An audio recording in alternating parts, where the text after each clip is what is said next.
itu malah dalam penanganan bencana justru muncul bencana-bencana baru. Berarti kita kan mendapatkan privilege yang lebih toh, ketika kita jurnalis dan juga masuk dalam organisasi kebencanaan, atau bagaimana di lapangan itu sebenarnya? Nah, bahasa kasarnya begini loh Mas Eko. Mereka itu kadang eker-ekeran. Oke. Ini untuk diliput nih, mau masuk ke sana, di-cut. Tiba-tiba muncul bendera partai, bendera, ada kalimat tidak ada obatnya itu. Saya bingung, waduh ini tidak ada obatnya maksudnya gimana itu? Yang pertama itu terkadang kita dibenturkan dengan kondisi-kondisi di dunia jurnalis itu Mas Eko yang saya ketahui.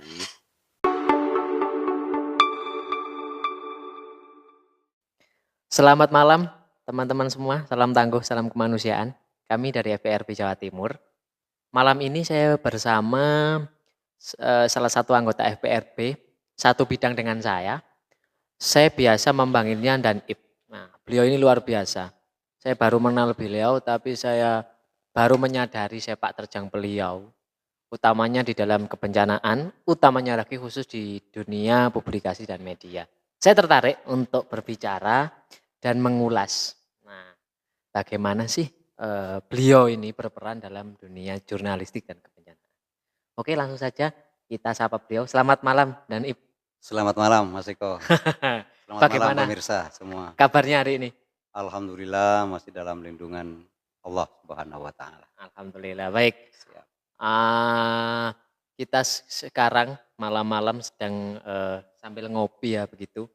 Nah, bisa diperkenalkan Dan Ip mungkin, karena teman-teman mungkin perlu tahu mulai dari ya singkatnya nama jenengan dan biasa nama lapangan atau apalah begitu. Iya. Jadi begini Mas Eko, saya itu kalau di dunia medsos biasa dipanggil Bang IP, ya, itu Bang IP. Dan mungkin nggak perlu saya jelaskan tuh kronologinya itu ya, cukup dikenal saja bahwa Bang IP gitu ya. Iya. Tuh. Nama formalnya Saiful Bahri.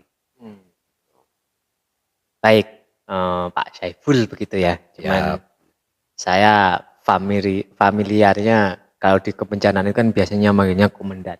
Jadi saya panggil Dan Ip aja biar, atau Gus Ip. Barang lah, yang penting tidak menciderai saja. Asik, alhamdulillah.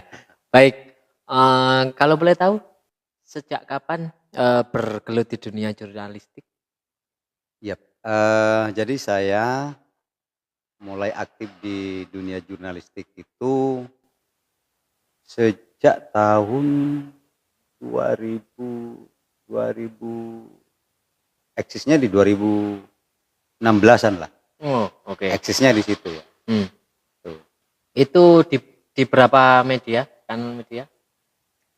Pertama sih awal-awalnya satu di media cetak tuh, sama cetak mingguan, terus bersambung lagi kayak apa namanya istilahnya, lompat-lompat gitu. Nah, lompat. Akhirnya singkat cerita masuk pada dunia media online sesuai dengan perkembangan era, masuk pada era digital. Dan dari perjalanan itu banyak teman-teman yang meminta saya untuk malah ikut apa namanya proses di mendirikan perusahaan media itu sendiri. Jadi saya Di tahun berapa itu? sering diminta terlibat di situ.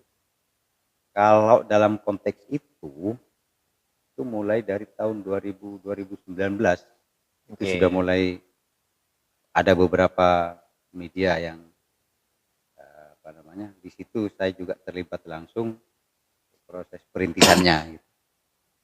3 tahun setelah eksis berarti ya? Ya, termasuk mendidik apa namanya wartawan-wartawan baru yang baru belajar mengenal di lapangan, teknis-teknis bagaimana meliput, bagaimana teknis mengambil dokumentasi itu kan, itu kan juga perlu pertimbangan-pertimbangan yang cepat namun akurat, sehingga dokumentasi yang dihasilkan pun memuaskan dan seolah bicara juga sama pemirsa. interaksi dengan pembaca. Interaksi, ya. Kalau di dunia jurnalis itu, Mas Eko, yang saya ketahui, tidak hanya tulisan yang memberikan pesan dan kesan kepada pemirsa. Oke. Bagaimana dari seorang jurnalis ini kemudian dikomparasikan menjadi seorang aktivis kebencanaan seperti itu? Ya. Awal mulai. Kalau misalnya sebelum itu ada pertanyaan mana yang lebih dulu di dunia kebencanaan sama di dunia jurnalis, itu tentu terjawab dari tadi ya. Saya lebih dulu mendalami di dunia jurnalis. Lalu kemudian pertanyaan berikutnya, apa namanya? Kapan gitu ya? Iya. Dari intinya jurnalistik. begini, sebenarnya saya tidak punya niat untuk masuk menjadi pegiat kebencanaan di situ. Oke. Cuma kebetulan kapabilitas saya, skill saya itu dibutuhkan oleh orang-orang yang apa namanya, yang menggeluti dunia kebencanaan untuk membantu mempublish kegiatan teman-teman di lapangan dalam penanganan bencana, baik di pra pada saat tanggap darurat maupun di pasca. Nah ini minta perlu support media untuk mempublish itu, sehingga apa namanya, masyarakat dengan masuknya media bisa tahu bahwa penanganan yang benar seperti apa, edukasinya seperti apa, informasi yang jelas yang tidak hoax seperti apa. Intinya kalau boleh situ. tahu saat di mana itu, bencana apa itu? Saya mulai aktif ya di tahun 2019, mulai masuk ke Tagana pertama saya. Taruna Siaga Bencana di bawah naungan Kemensos. Kalau di provinsi itu Dinsos. Itu pada saat Jambore Tagana se-Indonesia di Pasuruan dan Bromo. Tahun 2019 itu. Mulai dari situ, selain saya sebagai pelaku kebencanaan, saya juga harus bekerja keras nih. Bekerja keras mendapatkan dokumentasi dan mengolah kegiatan itu menjadi sebuah narasi sehingga terekspos, tersajikan dan siap dikonsumsi oleh publik dalam bentuk berita. Begitu. Mulai dari situ 2019 terus berkembang sampai pada kegiatan-kegiatan penanganan bencana di kabupaten dan kota. Meskipun saya tidak turun langsung di situ, namun beberapa data-data yang masuk itu saya tidak lanjuti, saya gali. Seperti misalnya kejadian di Lumajang misalnya ya, di Gunung Semeru atau Mahameru itu ya. Yang terparah yang berapa tahun kemarin itu 2021. Sampai, ya penanganannya itu di situ. Itu yang paling sangat berkesan bagi saya di situ.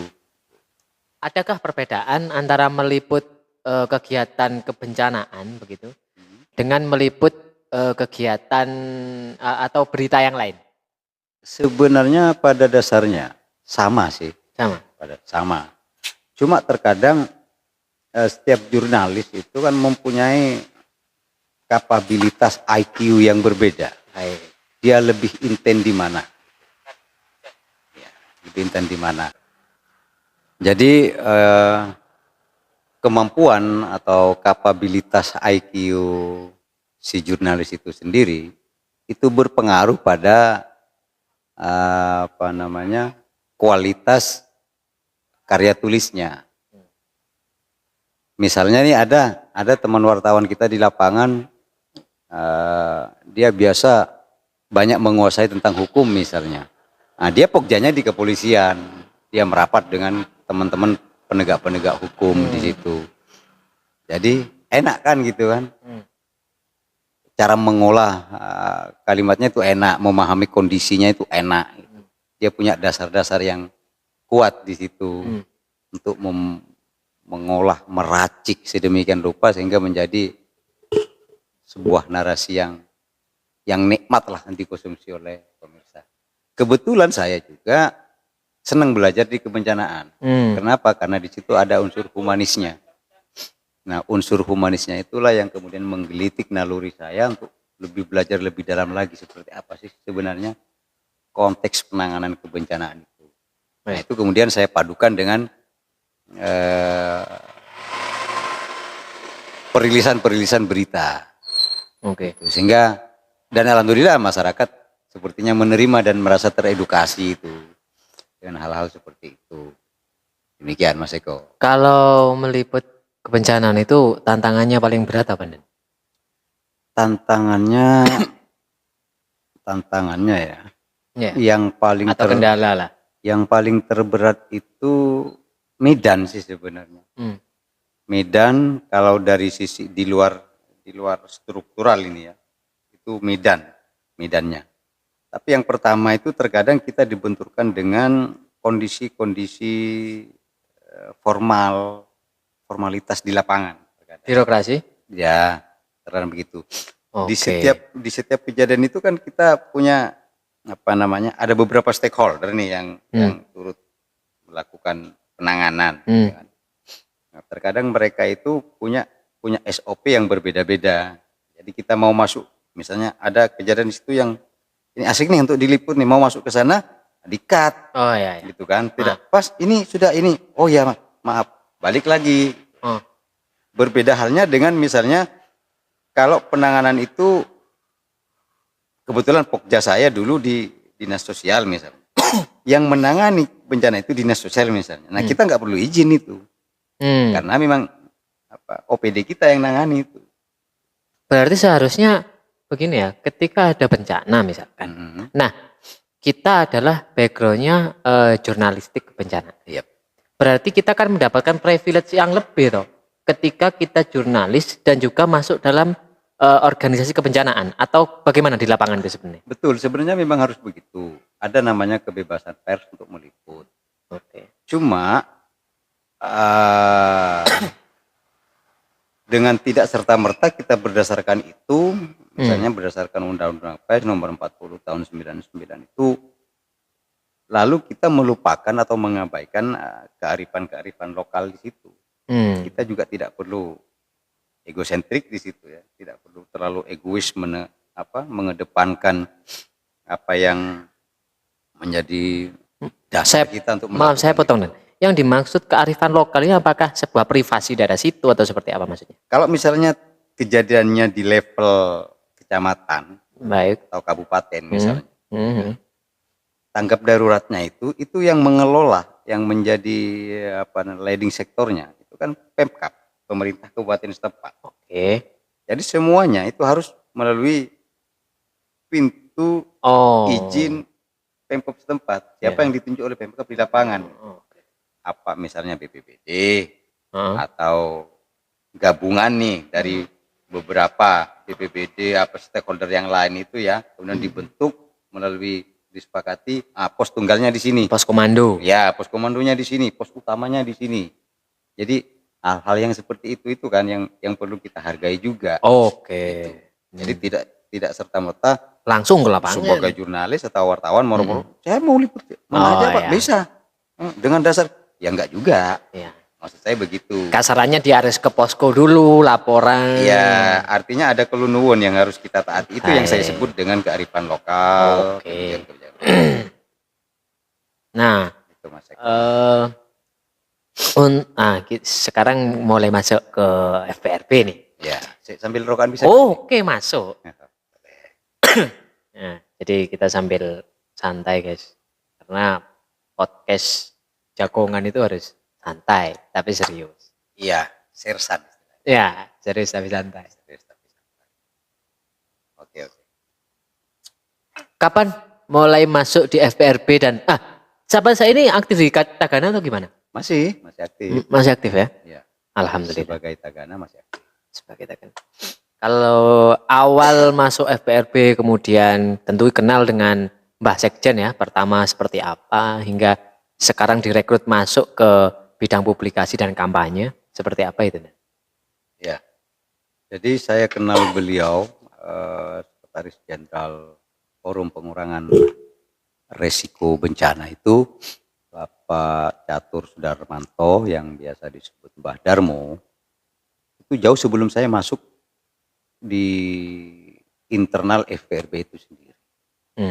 Jauh sebelum itu kami sudah saling kenal gitu. Bahkan saya sering meliput dan mewawancarai beliau dalam setiap event-event itu, dan sering satu forum pada saat ada pelatihan tentang kebencanaan itu sering saya ketemu di situ. Waktu itu saya masih mewakili Tagana ya. Terus kemudian berkembanglah itu di tahun 2000 berapa kemarin? 2023 ya. Kemarin di pembentukan periode yang sekarang lah gitu istilahnya. Kemudian saya bilang Mbak Darmo, ini kayaknya menarik ini Mbak. Apa kekurangan nggak di tenaga anunya ini? Tenaga media publikasinya ini teman-teman. Sebenarnya kekurangan. Cuma sampean kan masih aktif di Tagana.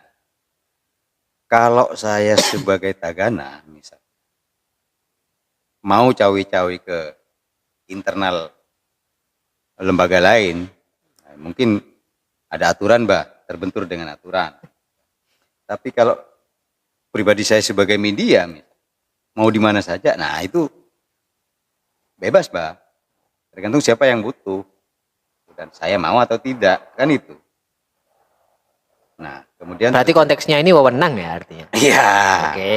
Ya, karena saya juga cinta dan di publikasi dan yang ditangani oleh FPRB ini juga tidak jauh beda kan dengan Tagana, gitu. Kalau di FPRB kan forum pengurangan risiko bencana, dia lebih banyak ke teknis bagaimana kita mengedukasi, bahkan menawarkan program-program teori-teori yang intinya pada mitigasi itu. Sama di Tagana juga seperti itu. Cuma lebih luas ke Tagana sebenarnya anunya. Jaringan kerjanya itu. Kalau di Tagana kan banyak programnya kan. Akhirnya saya melihat, wah ini sama ini dunianya ini. Gimana Pak kalau saya gabung di situ? Nggak apa-apa kalau saya siap dan tidak mengganggu tugas sampean di Tagana. Oh enggak Pak. Enggak, saya masuk ke FPRB sebagai media, bukan sebagai Tagana. Yeah. Sebagai media. Media saya itu media independen. Artinya tidak diatur oleh lembaga manapun, namanya independen kan ya. Yeah. Antara independen dengan kebebasan itu beda. Oh, oke. Kalau independen itu dia berdiri sendiri berdasarkan apa yang dia lihat, dia artinya tidak didikte oleh pemangku kepentingan tertentu dalam merilis berita. Itu independen. Oke. Itu di ACC oleh Mbak Darmo, oleh Pak Sekjen Mbak Darmo itu, sehingga berkembanglah itu dan saya mencoba beberapa terobosan-terobosan dan inovasi-inovasi, koordinasi dengan koordinator bidang publikasi. Ternyata dampaknya pun mulai terasa juga keluar. Ternyata saya juga sempat kaget, ada informasi, wah publikasi ini kok begini ya, hebat nih, sampai ada kalimat tidak ada obatnya itu. Saya bingung. Waduh, ini tidak ada obatnya maksudnya gimana ini? Kita sedang sakit apa ini? Kok tidak ada obatnya gitu. Nah, ternyata artinya dampak pergerakan yang dilakukan oleh publikasi dengan adanya saya ya dibantu dengan sampean juga kan di dalamnya itu. Bukan hanya saya saja, saya tanpa yang lain juga nggak bisa apa-apa. Selain membantu mengarahkan, saya juga berbuat. Selain saya memberikan arahan secara lisan dan secara teori, saya juga memberikan arahan dengan sistem praktek. Begini loh, tak. Tuh. Akhirnya ya berjalan sampai sekarang. Nah, hingga pada podcast malam ini, ini gak nyangka ini. Saya tadi malam gak mimpi apa-apa, tadi saya gak mimpi apa-apa, tiba-tiba Iya, Sampai ini di dunia podcast ini. emang mendadak ini. Mendadak ya? Super mendadak. Begitulah ketika terjadi bencana pada dasarnya kan. Kita harus siap dengan sebuah dadaan dan ide apapun kan gitu. Ya. Membolak-balik. Nah, sebelum lanjut lagi, saya ingin bertanya sebenarnya. Apakah Tagana ini termasuk bagian dari FPRB atau bukan? Tagana bagian dari Iya, FPRB karena atau kan bukan? namanya kan Forum Pengurangan Risiko. Termasuk enggak masuk di situ Tagana? Mohon izin saya rokokan bisa Oke, nggak? ini saya sudah Maaf menyumat. pemirsa, tak rokokan dulu ya. Baik, jadi teman-teman kita di publikasi itu sebenarnya ada banyak ya di FPRB Jatim. Ada ketua bidangnya namanya kita biasanya menyebutnya Ramama. Kemudian ada lagi siapa Dan? Siapa lagi? Dan Ibini, kemudian saya, ada Mas Hamid, kemudian ada Mas Romi, kemudian ada Mbak Zada, ada lagi. Ini bukan satu lagi. Oh, Pak Ebas sama Oh Pak ya, Bambang. nah ya ada lagi. Senior-seniornya itu. Senior. Cuman kita akan bertahap, mungkin kita akan podcast mengenalkan seluruh pengurus kalau bisa ya, karena SDM dari FPRB luar biasa di semua kabupaten seluruh Jawa Timur ini nyaris semua ada. Dan itu saya rasa kearifan setiap daerah itu perlu kita up. Bagaimana kearifan penanganan di sini. Termasuk juga bencananya mungkin bervariasi. Kalau di Malang, mungkin Malang Selatan ada banjir, longsor, gempa. Mungkin kalau di Banyuwangi atau di manapun Trenggalek mungkin ada rob, tsunami dan lain sebagainya. Beda-beda potensi bencananya itu. Baik, kita kembali lagi ke topik. Kembali. Masih ingat. Oke.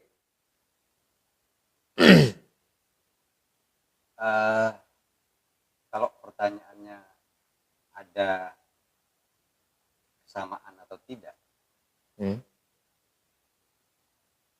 kesamaannya itu hampir banyak sebenarnya, sama. Lalu kemudian pertanyaan berikutnya, bagian Tagana itu bagian dari FPRB atau tidak? Nah itu saya juga agak bingung ini, agak loading saya menjawabnya ini. Oke.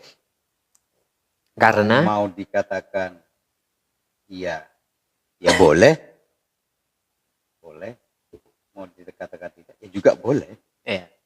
Karena Tagana dari Kemensos itu langsung. Gitu. Iya, ya sama-sama punya atasan. Ya punya ruang lingkup tersendiri. Baik. Administrasi yang berbeda, manajemen yang berbeda gitu. Walaupun nanti di lapangan gitu, konteks penanganan bencananya itu ya bagian dari stakeholder itu juga. Baik. Bisa ngumpul juga, bukan hanya Tagana dengan FPRB, tapi juga dengan yang lain, ada LPBNU, ada PMI, MDMC, ada apa lagi dari komunitas akademisi, dunia usaha, pemerintah dan sebagainya. Kita nyebutnya. Nah itu yang disebut dengan, kalau saya penanganan yang seperti itu lebih pasnya disebut multi helik. Jadi semua unsur gabung di situ. Ya. Nah,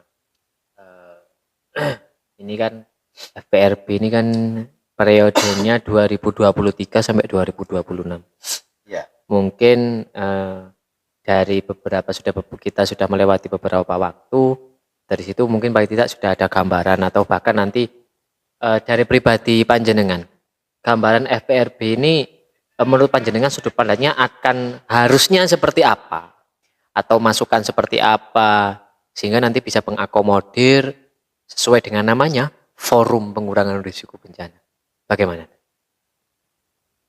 Saya melihatnya begitu.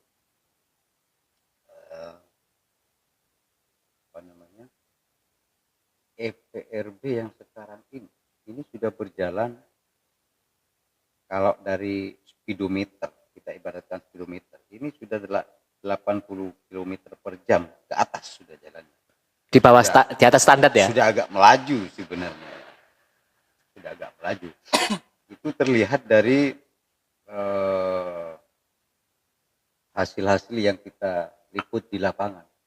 Benturannya dengan siapa, pergerakan seperti apa. Kita kan tahu sendiri itu. Baik. Jadi tidak hanya di dunia usaha, bahkan lebih salutnya lagi saya itu keterlibatan di anggota FRB ini ada juga dari unsur legislatifnya, dan itu ada di Dewan Pengarah itu. Yeah. Nah, Dewan Pengarah itu salah satunya ada selain di KPID Bang Yos itu Bu Hikmah. KPID ada Bu Hikmah itu ya, wakil ketua DPRD Provinsi Jawa Timur. ya. Nah, itu artinya peluang untuk melangkah dan membuka sebanyak-banyaknya pintu pergerakan ini sangat besar. Tinggal sekarang bagaimana kita mau nggak bergerak.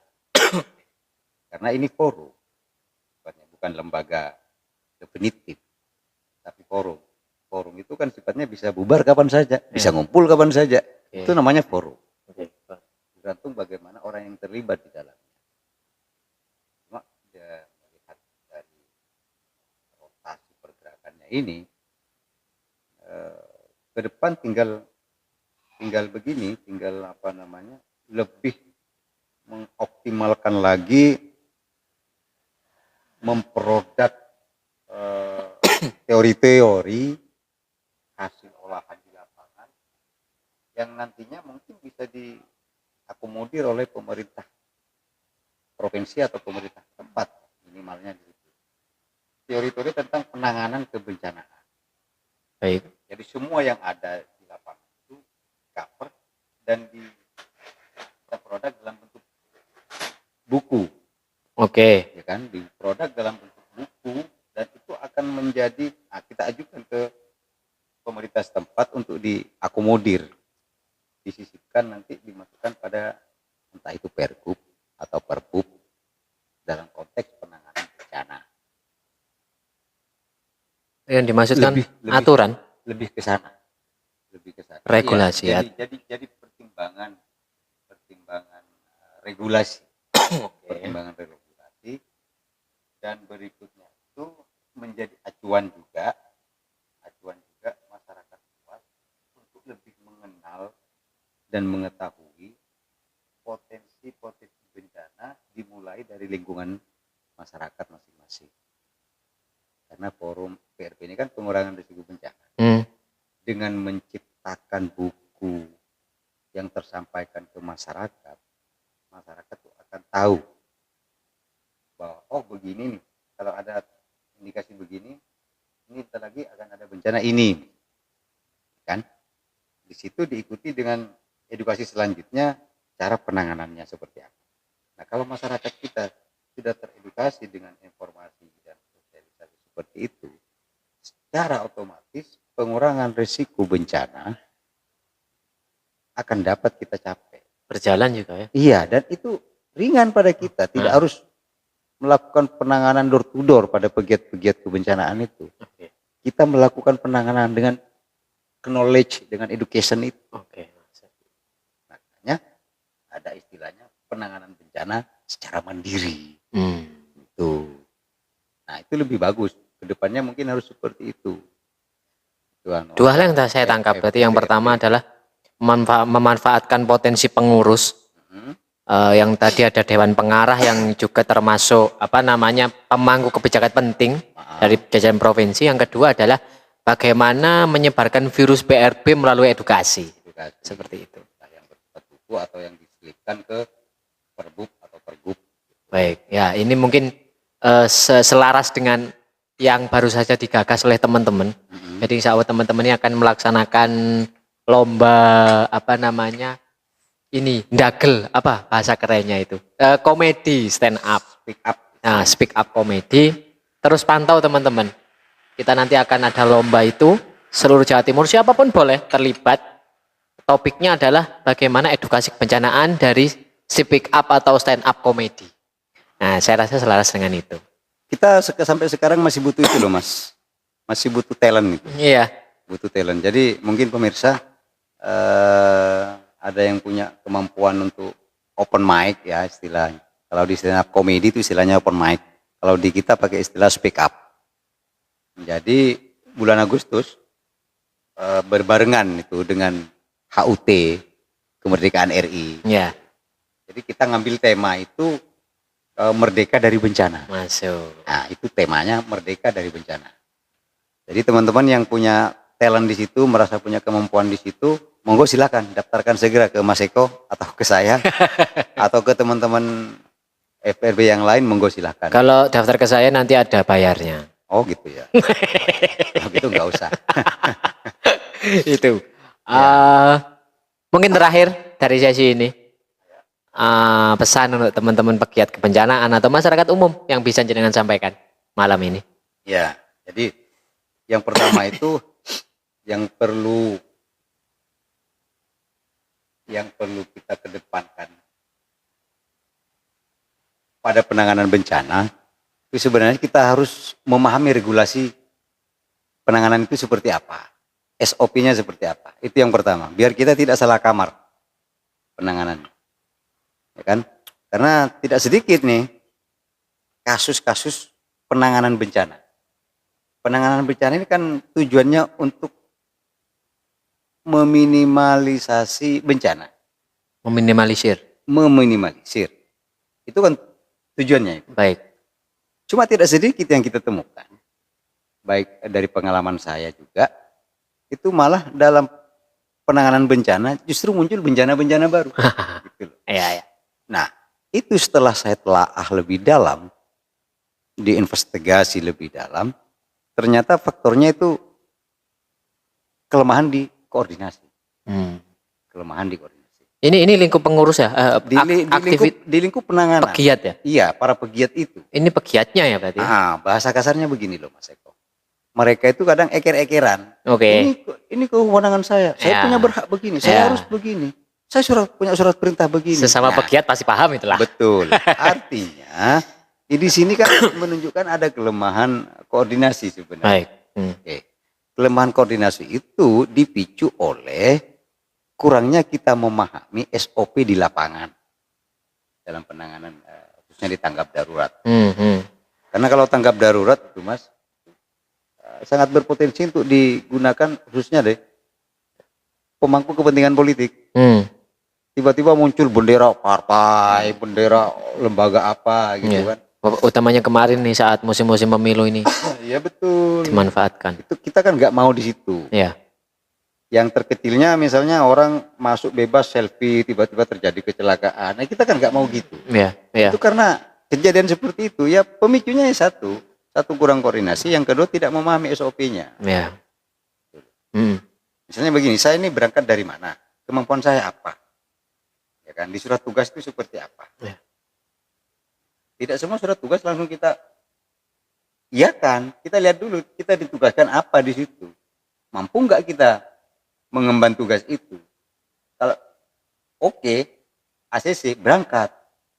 Arahnya kemana? Tepos liro, saling berbagi peran. Sebenarnya begitu. Kita biasanya menyebutnya siapa berbuat apa. Nah, itu kunci yang biasa saya pakai untuk merilis berita. Baik. Karena kesulitannya kita di jurnalis itu kadang memulai kalimatnya. Ini dimulai dari kalimat apa ya? Begitu kita tahu siapa melakukan apa, selesai sudah. Oke. Jadi begitu, Mas Eko. Oke. Kemampuan kelemahan koordinasi yang perlu diperbaiki, terus saling memahami SOP yang SOP bersama, bukan SOP masing-masing. Baik. Unsur yang kita bawa, tapi di lapangan itu SOP-nya seperti apa? SOP akbarnya itu seperti apa? Dan itu ada leading sektor. Oke. Di situ, itu yang harus kita pahami, sehingga tidak di lapangan tidak terjadi eker-ekeran lagi sudah. Katanya si OPD ini saya nih, bagian saya nih, terus sana dulu, kan nggak enak kan? Egosentris, ya, keegoan seperti itu di lapangan yang perlu kita minimilir lah. Mungkin kalau teman-teman yang sudah sering turun ke bencana, dengan kata-kata tadi sudah tidak asing lagi, bahkan sudah bisa menerka, oh ini pernah kejadian seperti ini. Betul. Nah, jadi di sini hanya perlu sebuah komitmen bersama untuk memahami bagaimana penanggulangan bencana. Kompleks teman-teman, sebenarnya kebencanaan siklusnya itu kompleks, tidak hanya saat DER itu biasanya menyebutnya adalah tanggap darurat. Cuman prosesnya lama, ada pra bencana, ada mitigasi, ada tanggap darurat, ada pasca, rehab rekon dan sebagainya. Yang tidak kalah pentingnya ini lagi Mas Eko, saya tambahkan. Biasanya muncul kasus setelahnya ini. Hmm? Setelahnya selesai penanganan tanggap darurat, ini biasanya muncul ini biasanya. Apa itu? Yaitu penanganan bantuan. Oke. Biasanya bantuan ini terkadang pada momen kejadian tertentu, donasi yang masuk ini berlimpah. Ya, donasi masuk berlimpah. Nah ini kalau tidak dikelola dengan baik. Dengan manajemen yang sedemikian rapinya, ini akan muncul masalah-masalah baru di bencana itu juga. Sepakat. Ya. Tidak hanya misalnya kasus kehilangan logistik donasi, Iya. tapi juga hilangnya pertanggungjawaban, misalnya ada sisa nih misalnya ya. Sisa bantuan logistik ini diarahkan kemana, dimanfaatkan untuk apa, dilarikan kemana. Ini saya pribadi belum pernah mendengar semacam LPJ-nya lah, laporan pertanggungjawabannya itu seperti apa pengolahan sisa bantuan itu, dikemanakan itu. Selama ini kan kalau saya pribadi sebelum, mungkin Mas Eko pernah dengar mungkin, nggak apa-apa. Tapi saya pribadi masih belum pernah mendengar pernyataan resmi bahwa misalnya di penanganan gunung meletus Semeru, misalnya, penanganannya sekian bulan, bantuan masuk dari donasi sekian, teralokasi sekian, terdistribusi sekian, terrealisasi sekian, sisa sekian. Baik. Atau minus sekian. Baik. Misalnya. Jadi ada open manajemen ke publik. Karena itu dari publik kita kembalikan ke publik. Ada tanggung jawab besar bagi pengelola di situ.